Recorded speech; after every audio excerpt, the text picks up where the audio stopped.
யாத்ராகமத்தின் புஸ்தகம் 34ஆம் அதிகாரம் 29, 30. மோசே சாட்சி பலகைகள் ரெண்டையும் தன் கையில் எடுத்துக்கொண்டு சீனாய் மலையிலிருந்து இறங்குகிற போது தன்னோடு அவர் பேசினதினாலே தன் முகம் பிரகாசித்திருப்பதை அவன் அறியாதிருந்தான். ஆரோனும் இஸ்ரவேல் புத்திரர் எல்லாரும் மோசையை பார்க்கும்பொழுது அவன் முகம் பிரகாசித்திருப்பதை கண்டு அவன் சமீபத்தில் சேர பயந்தார்கள்.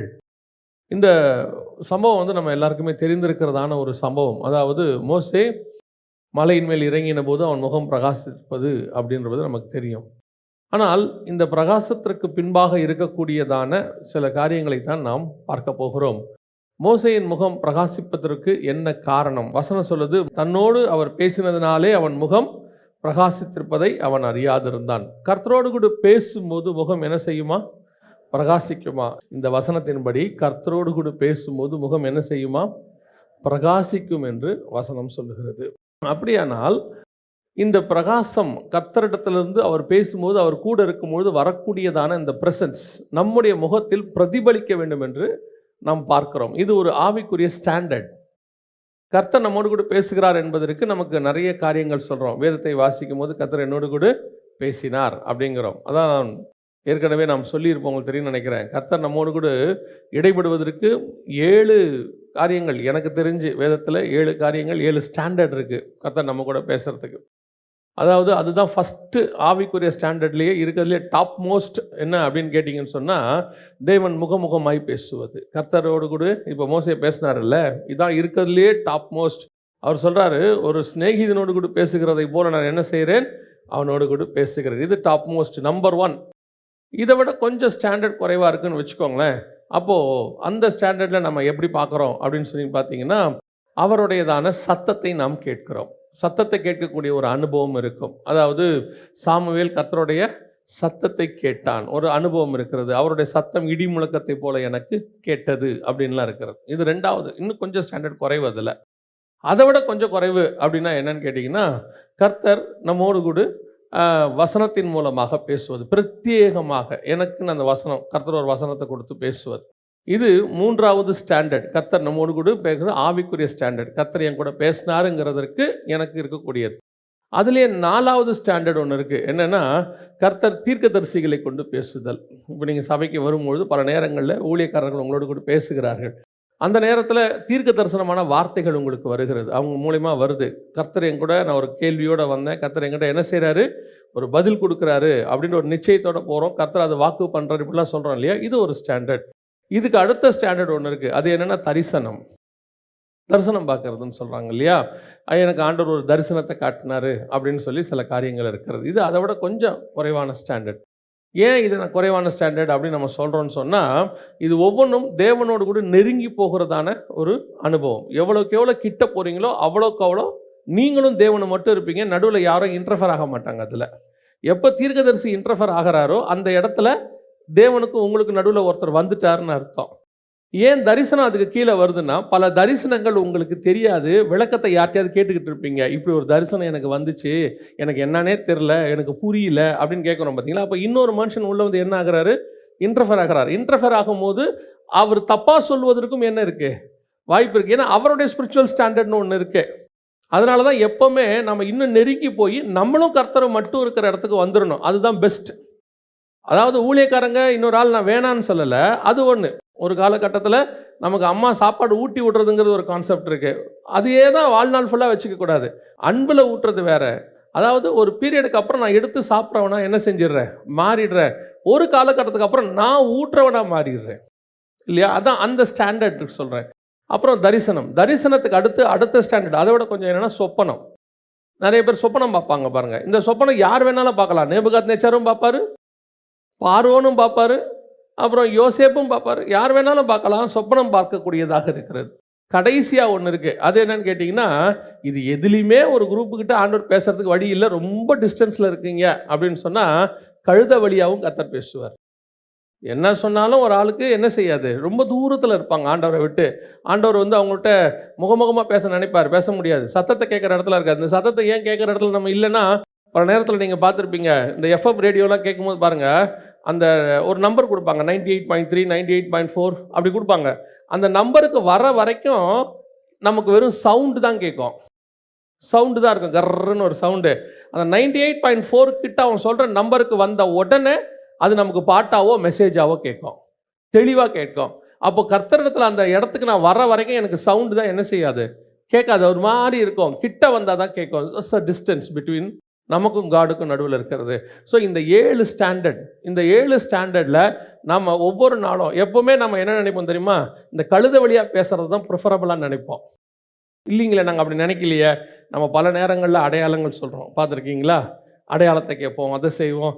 நான் இது வரத்துக்குள்ளே, மழை பெய்யறதுக்குள்ளே, அந்த இடத்துக்கு போகிறதுக்குள்ளே, இன்றைக்கி ஏதாவது ஒன்று எனக்கு இப்படி, இந்த அடையாளத்தை நாம் கேட்கறது தவறல்ல. கிதியோன் கேட்டிருக்கிறாங்க, எல்லாரும் அடையாளம் கேட்டிருக்காங்க, அது ஓல்ட் டெஸ்ட்மெண்ட்டில். ஆனால் அதெல்லாம் தாண்டி நம்ம தேவன் என்கிட்ட சொன்னார், கர்த்தர் என் கூட பேசினார், இது எப்படி இருக்குது யோசித்து பாருங்கள். ஏன்னா பல நேரங்களில் கர்த்தர் எனக்கு அடையாளம் கொடுத்தாரு, ஆனால் நடக்கலைன்னு நம்ம சொல்கிறோம். ஏன்னா அந்த அடையாளம் கர்த்தர் கொடுத்தா இல்லையா நமக்கு தெரியாது. சில நேரத்தில் சொப்பனம் பாருங்கள், கர்த்தர் கொடுத்து தான் வரணும்னு இல்லை, தொல்லையின் திரட்சியினாலும் சொப்பனம் வரும். அதனால் இதை எல்லா ஸ்டாண்டர்டை விட பெஸ்ட்டு என்னென்னா, நீங்கள் தேவனோடு கூட முகமுகமாக கிட்ட போகணும், வாஞ்சிக்கணும். அப்போ அந்த கிட்ட போகும்போது நடக்கக்கூடிய ஸ்பிரிச்சுவல் அனுபவத்தில் ஒன்று என்ன அப்படின்னு கேட்டிங்கன்னா, நீங்கள் அவரோட பேசும்போது அவர் உங்களோட கூட பேசினார்ன்றதுக்கு ஒரு அக்னாலஜ்மெண்ட் அப்படின்னு சொல்லலாம். என்னன்னு கேட்டிங்கன்னா, அவர் முகத்தில் இருக்கிற பிரகாசம் என் முகத்தில் வீசும், பிரதிபலிக்கும் அப்படின்னு சொல்லி வசனம் சொல்லுது. இந்த இடம் அப்போ கர்த்தர் என் கூட பேசினாருங்கிறத நான் சொல்கிறத விட இப்போ மோசே வந்து சொல்லலை, வசனம் சொல்லுது அவன் முகம் பிரகாசித்திருப்பதை அவன் அறியாதிருந்தான். ஆனால் ஆரோனும் இஸ்ரவேல் புத்திரர் எல்லோரும் மோசையை பார்க்கும்போது அவன் முகம் பிரகாசித்திருப்பதை கண்டு சமீபத்தில் சேர பயந்தார்கள். இவங்களுக்கு தெரியுது கர்த்தர் அவங்க கூட பேசுகிறாரு, இவங்களுக்கு தெரியுது அவன் முகம் பிரகாசிக்குது. நம்முடைய ஸ்பிரிச்சுவல் ஸ்டாண்டர்டை நம்ம தான் எப்போவுமே ஃபோக்கஸ் பண்ணி நம்ம வெளிப்படுத்தணும். அது ஒரு காலகட்டத்தில் இருக்கும், ஆவிக்குரிய வாழ்க்கையில் இருக்கும், ஊழியத்தில் கூட இருக்கும். நீங்கள் அப்படியே கொஞ்சம் கர்த்தர் உங்கள்கிட்ட அந்நிய பாஷை பேசி சில காரியங்கள் ஸ்பிரிச்சுவலி ஆரம்பிக்கும் போது, சில வசனங்களை வாசிக்கும் போது, வெளிப்பாடுகள் கிடைக்கும் போது, சில காரியங்கள் கர்த்தர் உங்கள்கிட்ட பேசும்போது, நீங்கள் அதை யார்கிட்டையாவது ஷேர் பண்ணி கர்த்தர் என்கிட்ட இப்படிலாம் சொல்கிறாருன்னு உங்களுக்கு சொல்கிறதுக்கு என்ன செய்யும், ஒரு ஆசை இருக்கும், வாஞ்சை இருக்கும். உண்மை, அது வந்து நார்மல். நம்ம ஸ்பிரிச்சுவல் லைஃப்பில் வளரும் போது அப்படி தான், எனக்கு இப்படி ஒரு வெளிப்பாடு கிடச்சிச்சு, நம்ம ஷேர் பண்ணுறோம். ஒரு செய்தியை ஆண்டவர் கொடுக்கும்போது அந்த செய்தியை ஜனங்க கேட்டுட்டு வந்து நல்லா இருக்குதுன்னு சொல்லணுன்ற ஒரு தாட் வந்து ஒரு பிரசங்கியாருக்கு இருக்கும், அது உண்மை. ஆனால் இது எல்லாத்த விட நல்ல ஸ்டாண்டர்ட் என்னென்னா, நான் பிரசங்கம் பண்ணதில் எனக்கு ஒன்றுமே தெரியாது, ஆனால் அவர்களுக்கு தெரிந்திருக்கும். அவங்க சொல்லுவாங்க, இந்த நீங்கள் பேசும்போது இப்படி இருந்துச்சு. அவங்க சொல்லுவாங்க, கர்த்தர் உங்கள் மூலமா எனக்கு ஒரு தீர்க்க தரிசனம் உரைச்சாரு. அவங்க சொல்லுவாங்க, கர்த்தர் உங்கள் கூட இருக்கிறத எங்களால் பார்க்க முடியுது. இந்த ஸ்டாண்டர்டுக்கு தான் நம் ஆவிக்குரிய வாழ்க்கை வர வேண்டும். அப்போ மோசே கர்த்தரோடு கூட பேசின போது அவன் முகம் பிரகாசித்தது அப்படின்னா என்ன அர்த்தம், அந்த பிரகாசத்திற்கு காரணம் என்ன, அதான் ரொம்ப முக்கியம். இப்போ மோசேயும் கர்த்தரும் 2 இடத்துல, அதாவது ஒன்று பழைய ஏற்பாட்டில் பேசுகிறாங்க, இன்னொன்று புதிய ஏற்பாட்டில் பேசுகிறாங்க. வாசிங்க, மத்தேயு எழுதின சுவிசேஷம் 17ஆம் அதிகாரம் 2-3 வசனங்களை வாசிங்க. அவர்களுக்கு முன்பாக மறுரூபமானார், அவர் முகம் சூரியனைப் போல பிரகாசித்தது, அவர் வஸ்திரம் வெளிச்சத்தைப் போல வெண்மையாயிற்று. அப்பொழுது மோசேயும் எலியாவும் அவரோடே பேசுகிறவர்களாக அவர்களுக்கு காணப்பட்டார்கள். இப்போ மோசேவும் இயேசுவும் பேசக்கூடிய 2 சம்பவங்கள், பழைய ஏற்பாட்டில் ஒன்று, புதிய ஏற்பாட்டில் ஒன்று. காலகட்டம் வேறு, பேசுகிற 2 பேரும் ஒரே ஆள் தான். அங்கேயும் மோசே தான், இங்கேயும் மோசே தான். அங்கேயும் மோசே கிட்ட பேசினது இயேசு தான், பிதாவாகிய தேவன் கிடையாது. ஏன்னா வசனம் தெளிவாக சொல்லித்து, மனுஷன் ஒருவனும் ஒரு காலம் அவரை கண்டதில்லை. அப்போ முகமுகமாக மோசே பார்த்தது யாருன்னா இயேசு கிறிஸ்துவை தான் பார்த்துருக்கிறார் அந்த இடத்துல. ஏன்னா வசனத்தின்படி பிதாவாகிய தேவனை அவன் பார்க்கல. அப்படி இருக்கும் பொழுது பழைய ஏற்பாட்டில் இயேசுவை அவன் பார்க்கிறான், புதிய ஏற்பாட்டிலும் இயேசுவை அவர் பார்க்கிறாரு, மோசே பார்க்கிறாரு. 2ம் ஒரே சம்பவம் தான். அங்கேயும் முகம் பிரகாசிக்கிறது. ஏன் பிரகாசித்தது அப்படிங்கிறதுக்கான விளக்கம் அங்கே இல்லை. மோசே மலைக்கு மேலே போகிறாரு, பேசுகிறாரு, அவர் முகம் பிரகாசிப்பது கர்த்தரோடு கூட பேசினதுனாலே, கர்த்தர் அவனோடு கூட பேசினதுனாலே அவன் முகம் பிரகாசித்தது அப்படின்னு சொன்னால், அந்த பிரகாசத்திற்கான காரணம் என்னன்னு சொல்லலை. பேசினாரு, பிரகாசிச்சிச்சு, அவ்வளோதான் இருக்குது.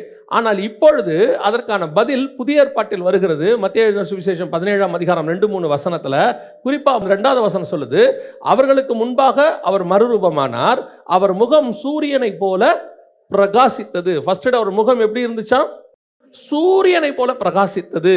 இந்த பிரகாசம் தான் அவன் முகத்தில் வீசிச்சு. அவன் முகம் ஏன் அங்கே பிரகாசமாக இருந்தது அப்படின்னு கேட்டால், இவர் முகம் பிரகாசிக்கிறது என்ன மாதிரி பிரகாசிக்குதுங்கிறது தான் ரொம்ப முக்கியம். இந்த போலங்கிற வார்த்தை இருக்குது பார்த்தீங்களா, போல், போல, பைபிளில் இந்த போல் போலங்கிற வார்த்தை வந்து ரொம்ப இம்பார்ட்டண்ட். ஏன் அப்படின்னு கேட்டிங்கன்னா, கர்த்தருடைய ஆக்சுவல் காரியத்தை எழுத முடியாது. கர்த்தருடைய அந்த அவருடைய மகிமை எதுவுமே ஆக்சுவலாக உள்ளதை அப்படியே எழுத முடியாது. ஏன்னா அதுக்கு ஈக்குவலான ஒன்று இங்கே இல்லவே இல்லை. அதை எக்ஸ்பிளைன் பண்ணுறதுக்கு வேர்டே கிடையாது. அப்போ அதை எக்ஸ்பிளைன் பண்ணுறதுக்கு பூமியில் இருக்கிற எதையோ ஒன்றை வச்சு தான் கம்பேர் பண்ணி எழுத வேண்டியிருக்கு. காடோடைய இப்போ நம்ம சொல்லும் போது சொல்கிறோம்ல, அவர் வெண்மையும் சிவப்புமானவர் அப்படின்னு சொல்கிறோம்ல, இந்த வெண்மையும் சிவப்புமானவர்னு சொல்ல முடியுது. ஆனால் பார்வைக்கு வஜ்ரக்கல்லுக்கும் பதுமராகத்துக்கும் ஒப்பாக இருந்தது. ஏன் அந்த ஒப்பாகனா, அவர் முகத்தினுடைய அந்த கான்செப்டை அப்படியே எழுதுறதுக்கு இங்கே வார்த்தை இல்லை, எக்ஸ்பிளைன் பண்ணுறதுக்கு இங்கே வார்த்தையே கிடையாது. ஏன்னா அவர் அதெல்லாம் தாண்டி பியாண்ட் த லிமிட்டில் இருக்காரு. அப்போ அவரை எக்ஸ்பிளைன் பண்ணுனா வேற வழியே இல்லை. அதை விட கீழான எதையோ ஒன்று சொல்லித்தான் நான் என்ன செய்ய வேண்டியிருக்கு, எக்ஸ்பிளைன் பண்ண வேண்டியிருக்கு. அப்போ மத்தேயு எழுதுறாரு, அவர் முகம் எப்படி இருந்துச்சா, சூரியனை போல பிரகாசித்தது.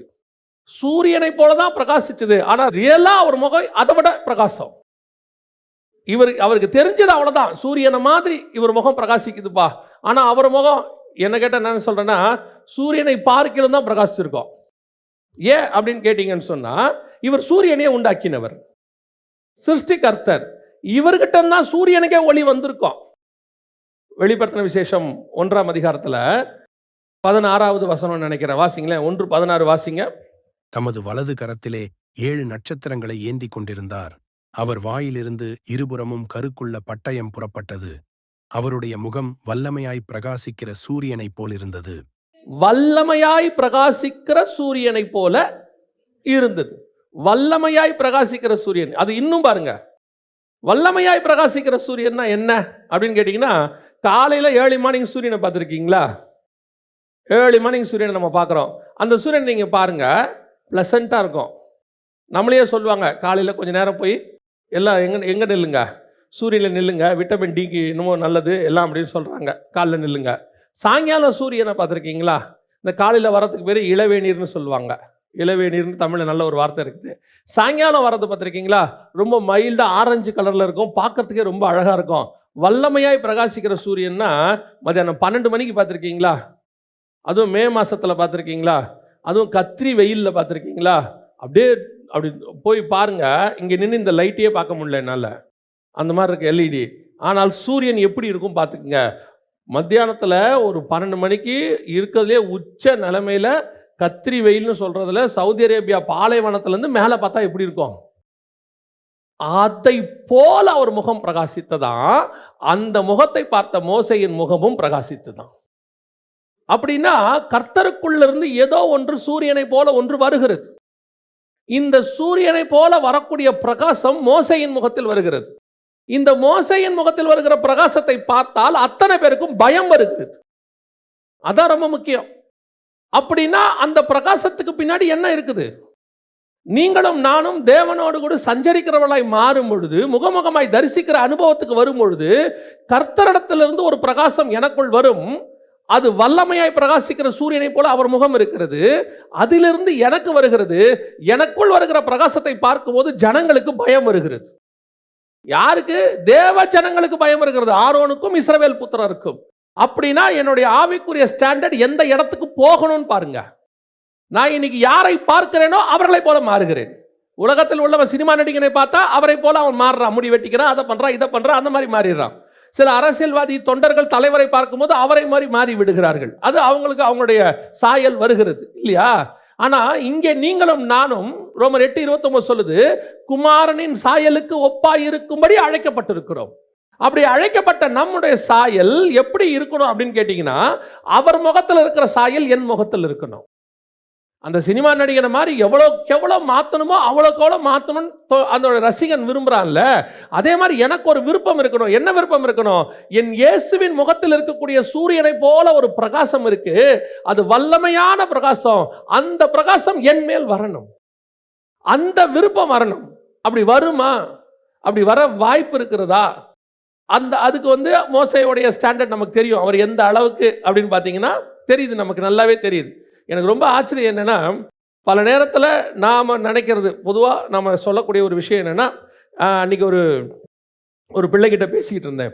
பேசிகிட்டு இருக்கும்போது அந்த பிள்ளை சொல்லுச்சு, நான் நல்லா ஜெபம் பண்ணும்போது நல்ல ஆண்டவரோட கூட உபவாசத்தில் இருக்கும் பொழுது நல்ல எனக்கு ஆண்டவரோட இருக்கிற ஒரு நல்ல ஸ்பிரிச்சுவல் ஐக்கியம் இருக்கு. நான் அதை அப்படியே விட்டுட்டு வேலைக்கு போகும் பொழுதோ அல்லது யாரு கூடயாவது உட்காந்து பேசிட்டு இருக்கும்போது என்னால் என்ன செய்ய முடியல, அந்த ஸ்டாண்டர்டில் ஆண்டவரோட என்னால் இருக்க முடியல. எனக்கு என்ன உண்டாகுது, ஒரு விதமான கில்ட்டி வருது. ஐயோ, நம்மளால் அந்த அளவுக்கு இப்போ இருக்க முடியலையே, என்ன பண்ணணும் நானுன்னு கேட்டுச்சு. ஜெப அறைக்குள்ளே இருக்கிற வரைக்கும் இருக்கிற மாதிரி சந்தோஷம் உலகத்துலேயும் எங்கேயுமே இல்லை, இல்லையா? வெளியே வரும்போது இருக்கிற பிரச்சனைன்னு ஒன்று இருக்கு பாருங்க. ஆனால் நம்மளை சுற்றி இருக்கிறவங்களாம் ஸ்பிரிச்சுவல் பர்சன்ஸ் தான். யாரும் கெட்டவங்கள, எல்லாம் நல்லவங்க தான். நம்மகிட்ட அன்பா தான் பழகுறாங்க, யாரும் நம்மகிட்ட தப்பா பழகல. ஆனால் யார் கூட உட்கார்ந்து இருந்தாலும் சரி, தேவனோட உட்கார்ந்து இருக்கிற அனுபவம் எனக்கு கிடைக்கவே கிடைக்காது, கிடைக்கவும் முடியாது.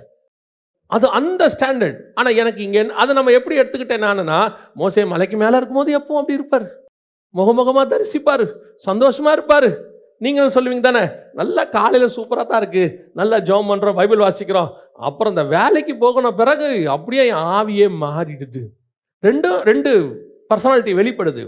அப்போ நம்ம என்ன நினைக்கிறோம், ஆண்டவர் கூடயே இருந்துடலாம் போல, அப்படியே ஜெபத்திலே இருந்துடலாம் போல, பேசாமல் சர்ச்சிலேயே இருந்துடலாம் போல அப்படின்னு சொல்லும் போது நமக்கு ஒரு எக்ஸ்கியூஸ் ஆகுது. என்ன ஆகுது, ஓ தேவனோட இருக்கும்போது தான் அப்படி, சும்மா ஆஃபீஸ்லாம் போகும்போது இப்படி தான் இருக்கும், உலகத்தாரோட சேரும்போது அப்படி தான் இருக்குன்னு இருக்கு.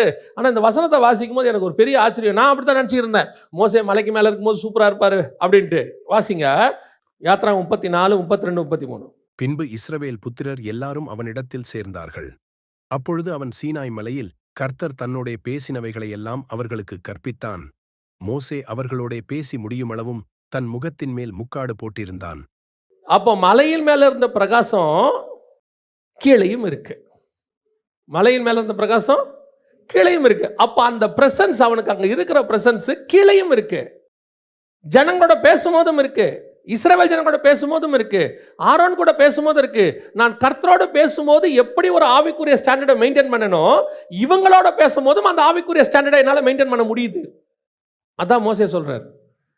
இது முடியுமா உங்களால்? என்னாலையும் பல நேரத்தில் நம்ம என்ன சொல்றோம், நான் தேவ சமூகத்தில் இருக்கும்போது இருக்கிற அனுபவமே வேறு, உண்மை. ஆனால் வெளியே வந்த பிறகு என் அனுபவம் வேறு அப்படிங்கிறோம்.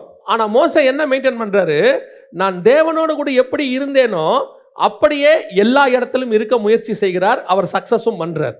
அந்த பிரசன்ஸ் குறையில. மலையில பார்த்த முகத்தினுடைய பிரகாசம் கீழே வந்த போது குறையில, அதே பிரகாசம் கீழேயும் இருக்கு. சொல்றான், முக்காடு போட்டுக்கப்பா.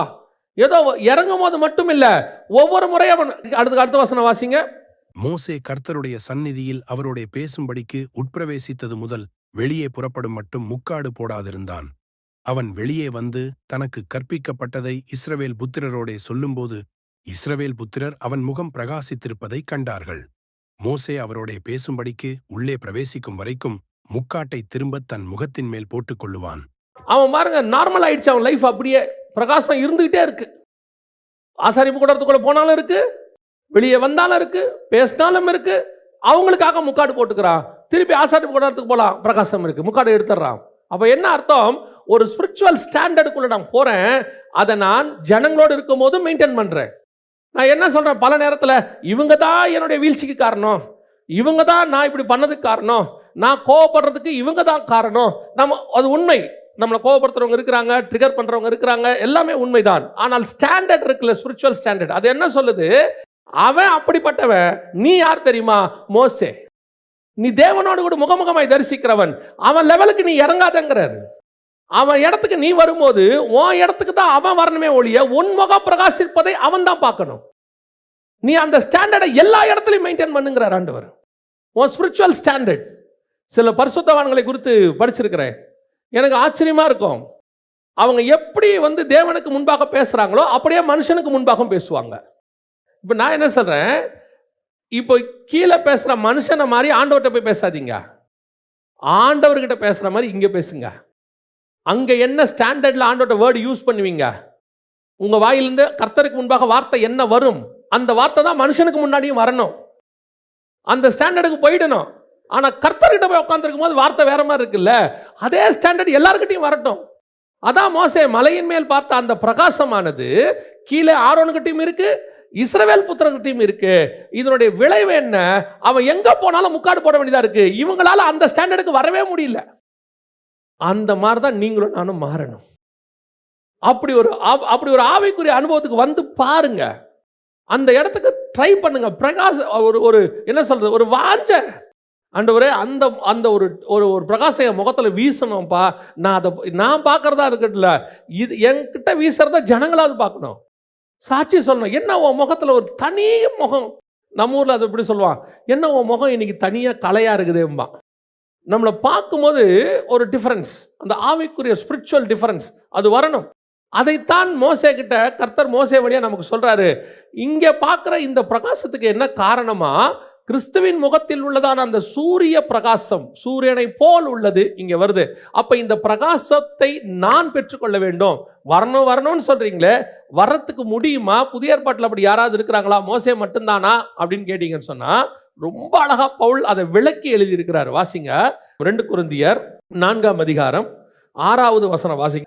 இருளிலிருந்து வெளிச்சத்தை பிரகாசிக்க சொன்ன தேவன், நல்லா கவனிங்க, இயேசு கிறிஸ்துவின் முகத்தில் உள்ள தமது மகிமையின் அறிவாகிய தோன்ற பண்ணும் பொருட்டாக எங்கள் இருதயங்களில் பிரகாசித்தார். புரியுதா?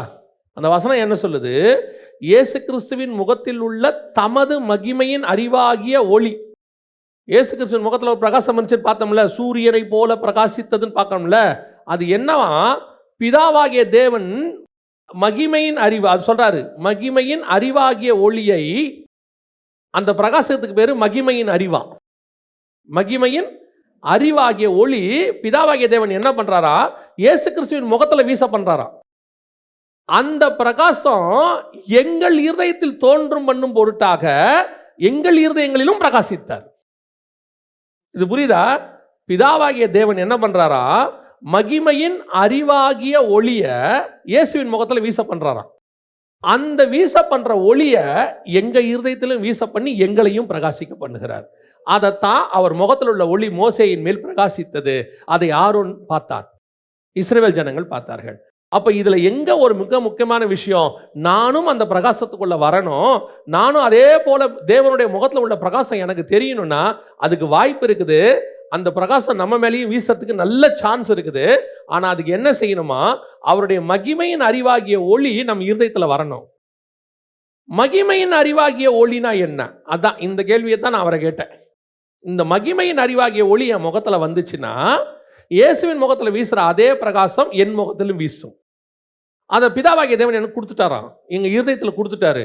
அது வெளியே வசனம் சொல்றதுல, இருதயத்தின் நிறைவினால் வாய் பேசுன்னு இருக்குல்ல. அப்ப எது வெளிப்படும்? உள்ள என்ன இருக்கோ அது வெளியே வெளிப்படும். அப்ப மகிமையின் அறிவாகிய ஒளி எனக்குள்ள வந்துடுச்சுன்னா என் முகமும் பிரகாசிக்கும்னு அர்த்தம்.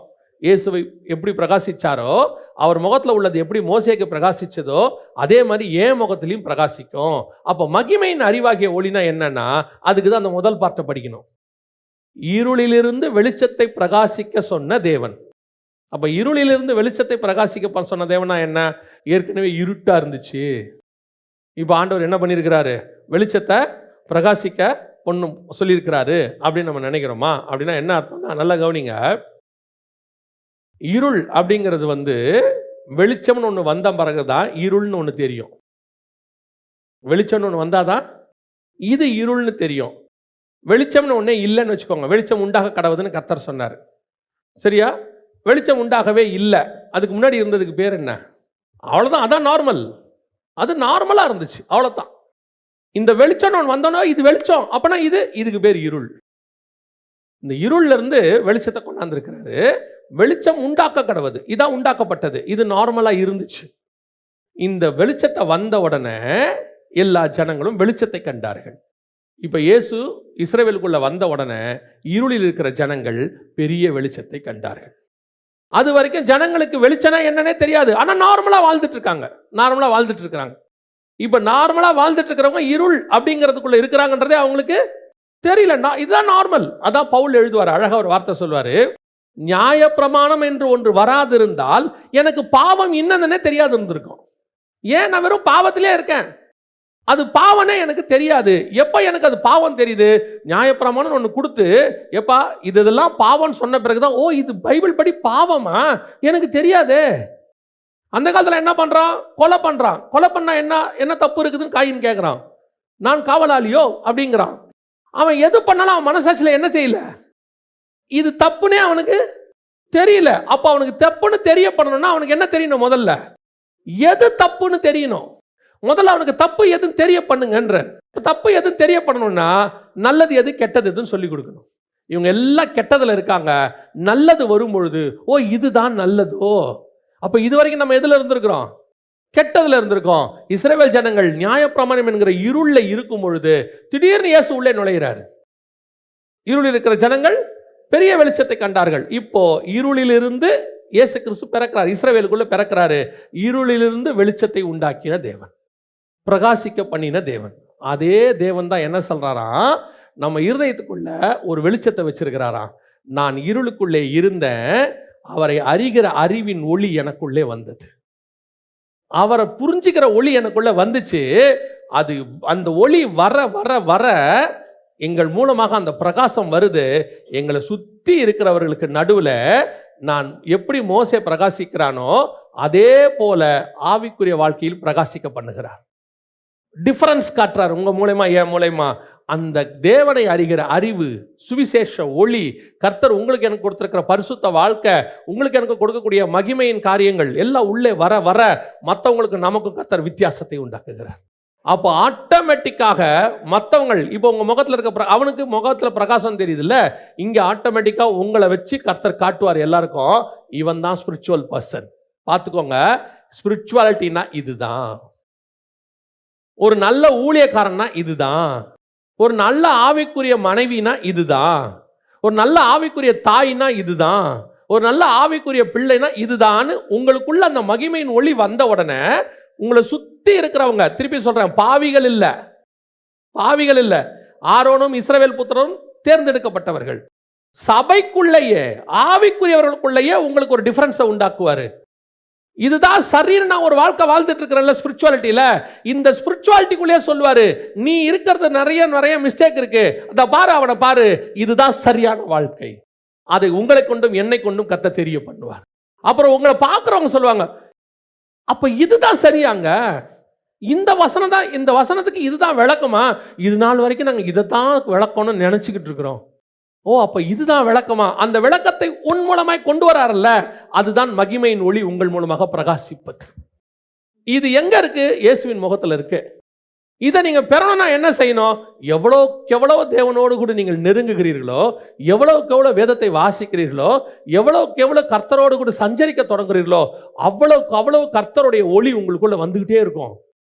ஒவ்வொன்றத்திலும் உங்களை வச்சு எல்லாருக்கும் டிஃபரன்ஸ் காட்டுவார். இதுதான் வெளிச்சம் பாருங்க, ஒருத்தன் இப்படி தான் இருக்கணும், ஒரு ஊழியக்காரனா இப்படி தான் இருக்கணும். ஒரு எவாஞ்சலிஸ்ட் பில்லி கிரஹாம் ஐயாவை நம்ம ஒரு எக்ஸாம்பிளாக எடுக்கிறோம். ஒரு எக்ஸாம்பிள்னு ஒன்று வருது இல்லை, அந்த எக்ஸாம்பிளாக உங்களை மாற்றுவார். சுற்றி இருக்கிறவங்களுக்கு நடுவில் எக்ஸாம்பிளாக உங்களை மாற்றி வெளிச்சமாக மாற்றிடுவார்.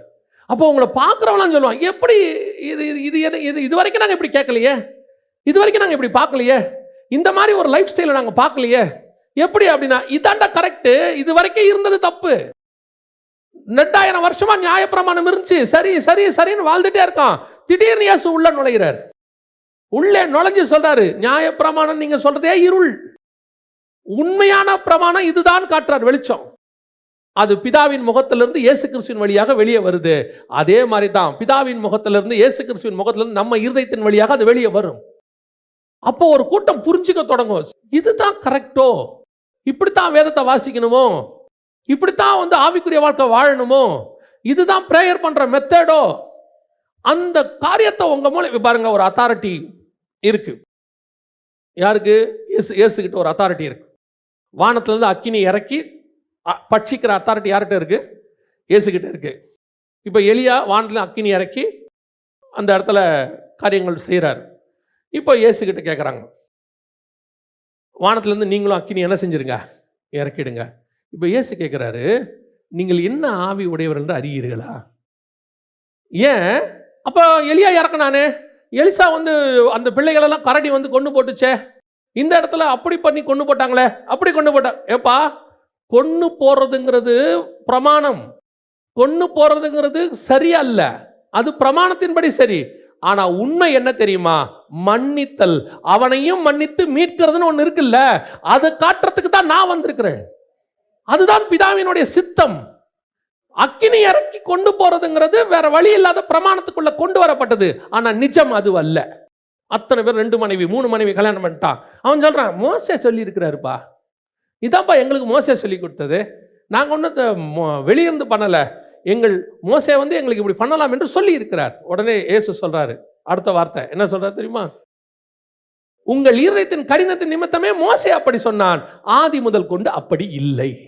அப்போ ஆதி முதல் கொண்டு எப்படி இருக்கணும்? ஒரே புருஷனுக்கு ஒப்பரக்கிட்ட கற்புள்ள கன்னிகை, அதுதான்ப்பா ஆதி முதல் கொண்டு இருக்கிறது. அதை காட்டுறதுக்கு தான் நான் வந்திருக்கிறேன்.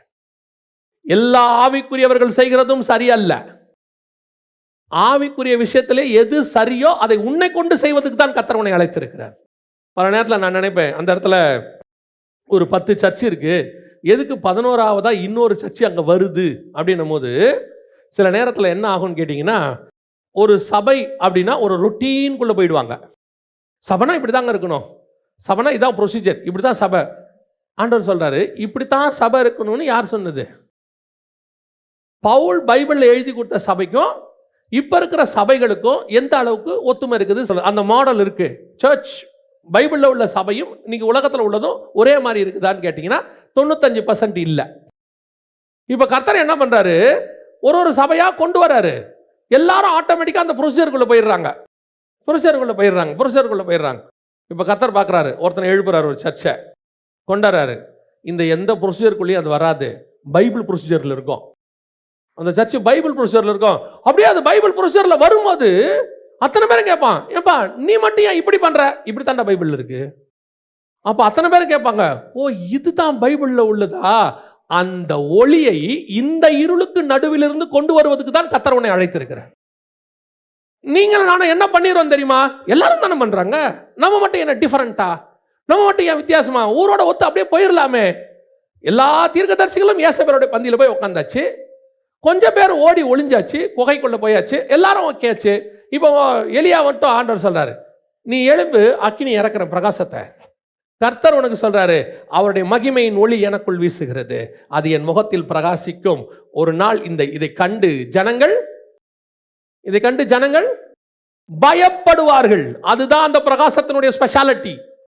நிறைய நேரத்தில் நம்ம தான் பயப்படுறோம், நம்ம தனியாக பேசுகிறோம், எலியா தனியாக இருந்தால் அப்படி ஆயிடுமோ, அப்படி பண்ண கிடையவே கிடையாது. உன் முகத்தில் இருக்கிற பிரகாசத்திற்கு கர்த்தர் ஒரு வல்லமையை வச்சிருக்கிறாரு. அது வல்லமையாய் பிரகாசிக்கிற சூரியனை போல இருக்கிறது. சூரியனை பார்த்து ஜனங்க தான் பயப்படணுமே ஒழிய ஒரு நாளும் சூரியன் ஜனங்களை பார்த்து பயப்படாது. கத்திரி வெயில் வருதுன்னா ஜனங்களுக்கு தான் பயம், ஓடி ஒளியறான், அங்க ஒளியறான், இங்க ஒளியறான், தண்ணி குடிக்கிறான், வீட்டை விட்டு வர மாட்டேங்கிறான். பெரிய பெரிய கவர்மெண்டே சொல்றான், மத்தியானத்தில் வெளியே வராதீங்கன்றான். ஏன்? வெயிலுங்க. அந்த ஒளி எனக்குள்ள இருந்தா எனக்கும் அந்த தைரியம் தான் இருக்கும். என் மேல் இருக்கிற பிரகாசத்திற்கு அப்படி ஒரு வல்லமை உண்டு. இன்னைக்கு நீங்களும் நானும் எதை பண்ணிட்டு இருக்கிறோம்? சின்ன சின்ன விஷயத்துக்கு சூரியனை பார்த்து ஜனங்க பயப்படுறதுக்கு பதிலா நாம பயந்துட்டு இருக்கிறோம். சூரியன் பயப்படுது, அது போய் மேகத்துக்கு பின்னாடி ஒளிஞ்சிக்குது. எதுக்குங்க வம்பு? கீழே இருக்கிற 10 பேரை என்னை நோக்கி பார்க்குறாங்க, எதுக்கு வம்பு? என்னை திட்ட போறாங்க, யூடியூப்ல போட்டு திட்டுவான், இல்லைன்னா 4 பேர் தப்பா பேசுவான், இல்லை கேவலமா பேசுவான், சொல்லிட்டு போட்டோம். ஏசுநாதரை பேசாததே உங்களை பேச போறாங்க, ஏசுநாதரை பேசாததே நம்மளை பேச போறானுங்க. பேசிட்டு போட்டோம். பவுல அடிக்கிற மாதிரியா நம்மளை அடிக்க போறான், 1 குறைய 40 அடிக்க போறான். இருந்துட்டு போட்டோம், என்ன வேணா நடந்துட்டு போட்டோம். ஆனால் எனக்குள் ஒரு பிரகாசம் இருக்கு, அது ஒரு பயத்தை உண்டாக்கும். எலியாவின் மேல் ஆகாப்புக்கு ஒரு பயத்தை உண்டாக்கினது. யோவான் ஸ்நானகனை கண்டு ஏரோது பயந்திருந்தான்.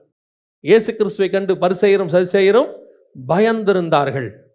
அப்போஸ்தலரை கண்டு ஜனங்கள் பயந்து கிட்டி சேர பயந்தார்கள் இருக்க.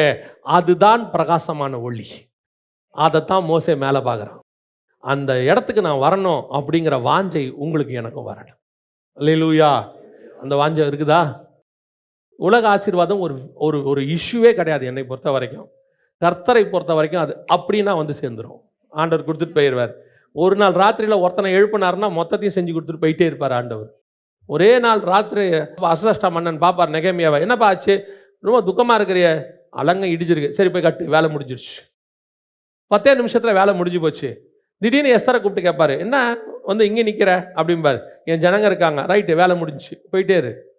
திடீர்னு கோரேசை எழுப்புவார், ஆலயத்தை கட்டி முடிச்சிருவார், வேலை முடிஞ்சு. கர்த்தர் நினைச்சார்னா ஒரு ஆளை எழுப்பி செஞ்சு முடிக்க அது ஒரு பெரிய விஷயமே கிடையாது. நீங்கள் அதுக்கு பின்னாடி ஓடவே ஓடாதீங்க, அது ஒரு பெரிய இஷ்யூமே கிடையாது. என்ன தேவையோ அதை ஏற்ற நேரத்தில் தானாக வரும், அங்கேருந்து வந்துக்கிட்டே இருக்கும்.